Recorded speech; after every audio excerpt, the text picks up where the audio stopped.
Yo, what's cracking everyone? Ericship 111 here. So today's not a good day if you're a Forza Motorsport fan, or honestly, even a Forza player in general, because recently Microsoft or Xbox, whatever you want to call them, just made some massive budget cuts, and one of the biggest casualties were Turn 10 Studios. According to reports, nearly half of the team behind Forza Motorsport has just been laid off. Now, this isn't a minor reshuffle, no. This is a devastating blow to the studio that once helped shape Xbox's racing legacy. And now it might just be the beginning of the end for the Forza Motorsport franchise as we know it, with rippling effects that could even reach the Horizon series.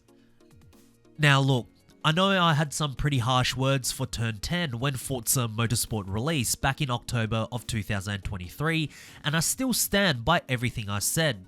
The game was very bad, it was plagued with many bugs and glitches, core features that simply didn't work at all, egregious live service tactics to bait players into playing the game due to fear of missing out.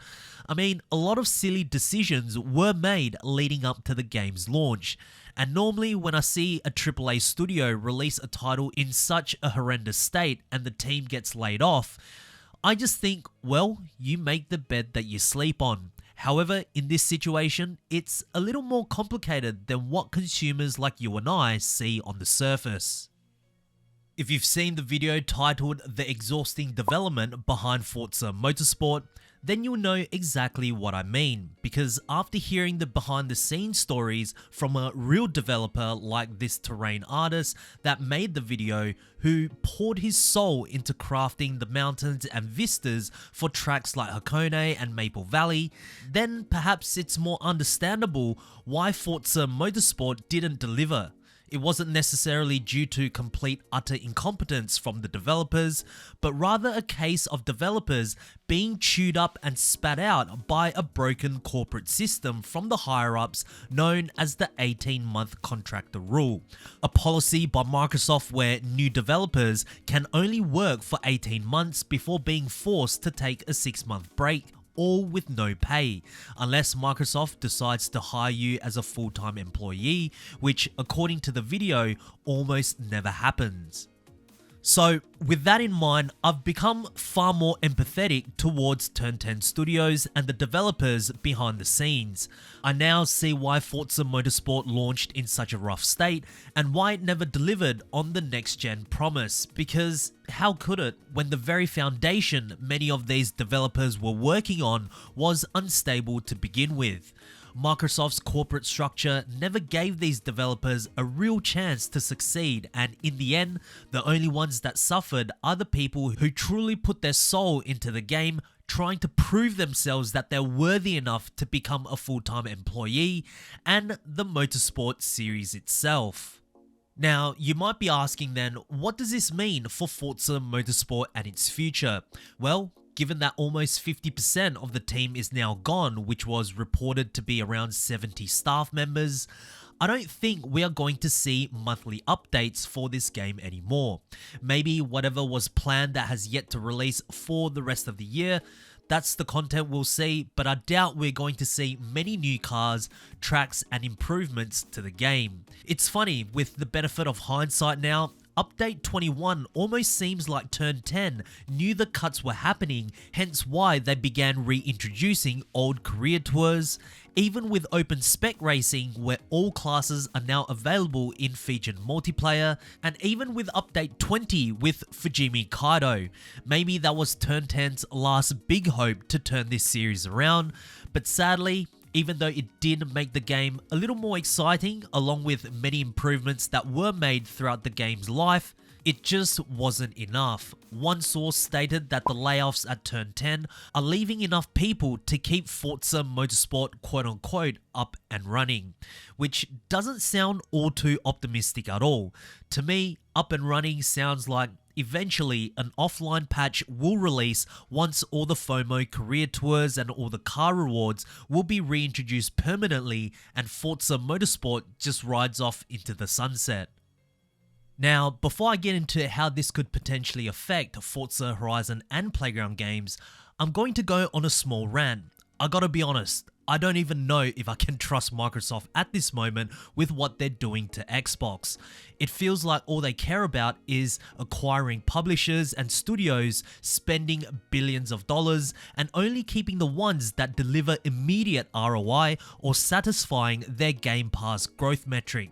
They're no longer nurturing the game studios, they're cutting teams, destroying legacies, and the worst part is, it doesn't even feel like Microsoft has a clear vision. First, it was about console exclusives, then suddenly it was about breaking down walls and going multi-platform, then it's all about Game Pass with gaming as a subscription, but now they're shutting down teams like Arcane Austin, scrapping the Initiative's Perfect Dark reboot, and laying off almost half of the staff over at Turn 10.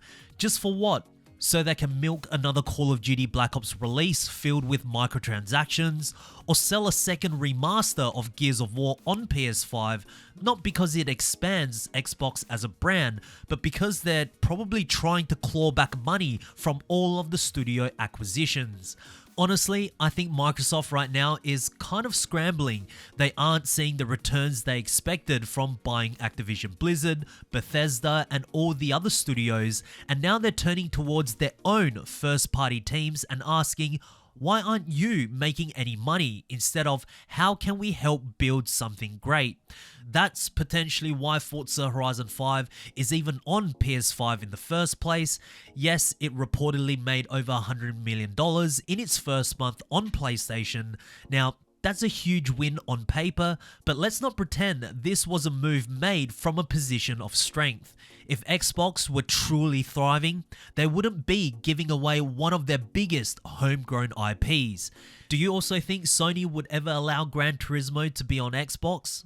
Of course not, because Sony still values the strength of its PlayStation console ecosystem more so than making as much money as possible. Which then brings me to Playground Games. Now, obviously the layoffs at Turn 10 do not directly affect Playground Games. However, let's not forget that the new Forza Tech engine that's being used to develop the next Fable and presumably the next Forza game in 2026 is made by the team over at Turn 10. Now, with only half of the people working at the Turn 10 studios now, what's going to happen to the future of the Forza Tech engine beyond this current generation? Playground Games don't have their own proprietary game engine.